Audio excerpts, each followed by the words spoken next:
What if the weight you carry isn't the problem, but the way you're packing your life? And what if peace has less to do with having less, and more to do with choosing what matters first? At a small village school, tucked between sunflower fields and quiet hills, there was a teacher everyone loved to learn from. Her name was Miss Clara. She didn't teach with loud speeches or strict rules.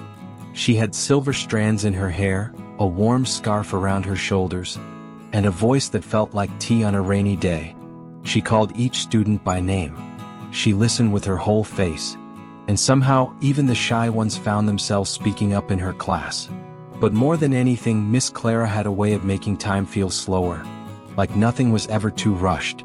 Like every lesson was a small story waiting to bloom.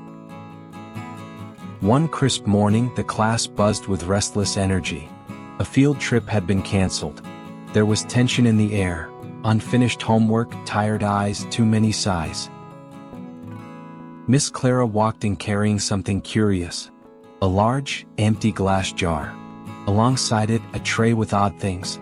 Big river stones, a bowl of gravel, a cup of sand, and a pitcher of water. She placed it all gently on her desk. The room fell quiet. Miss Clara smiled, the corners of her eyes crinkling with ease. "No textbooks today," she said. "Only this." She held up the jar. "Let's see what it can hold."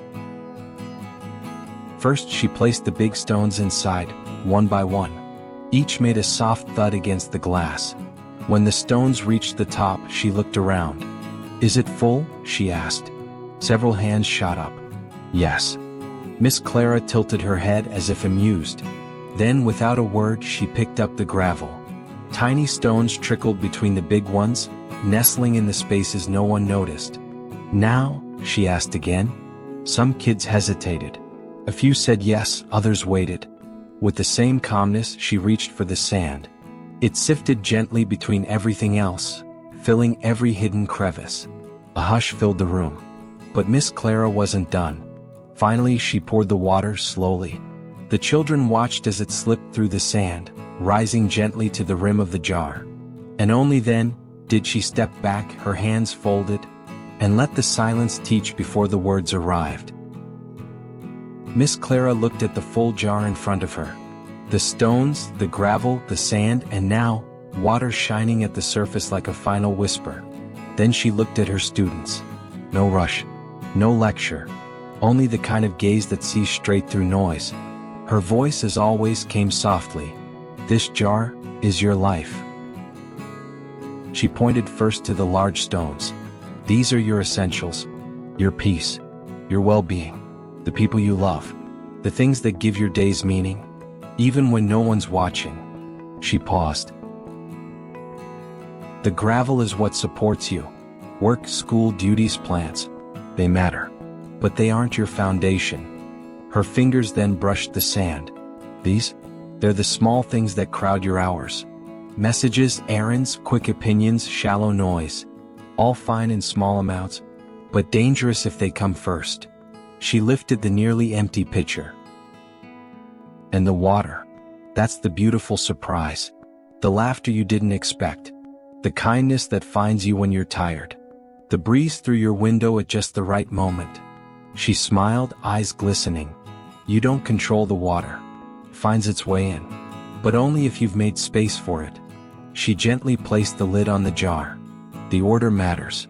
What you choose first shapes everything that follows." No one said much at first, but the room felt different, calmer and quieter, like something inside each child had gently shifted. Then Miss Clara walked over to a shelf behind her desk, and returned with a small basket. Inside it were tiny glass jars, one for each student. She handed them out slowly with a simple smile. And then, in that same soft tone they knew so well, she said, "Take a moment to think about what matters most to you. What would you place first?" Some held their jars carefully like something fragile. Others began to whisper ideas to each other, their voices curious, sincere. And Miss Clara spent the rest of the morning moving through the room, listening, asking questions, gently helping each one reflect on their own life. So what about you, my friend? Did Miss Clara's lesson find a place in your heart? Maybe the real work of life isn't about fitting more in, but choosing what belongs first. Because whether we notice or not, we're always filling the jar. Not once a year, not when we have time. Every single day. Some days we begin with what matters.